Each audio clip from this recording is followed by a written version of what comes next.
con quỳ con lại mẹ cha, ơn cha nghĩa mẹ con đền được là bao. Năm dài tháng rộng gian nan nuôi đàn con lớn lên người, ân tình sâu đậm mẹ cha.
Con quỳ con lại mẹ cha, ơn cha nghĩa mẹ con đền được là bao. Bây giờ con đã về đây, nhưng mẹ cha nơi chân suối chân mây. Ân tình nghĩa nặng là đây, con luôn ghi nhớ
chữ thiếu đi đâu.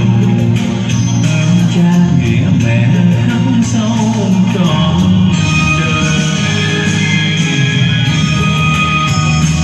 làm con chữ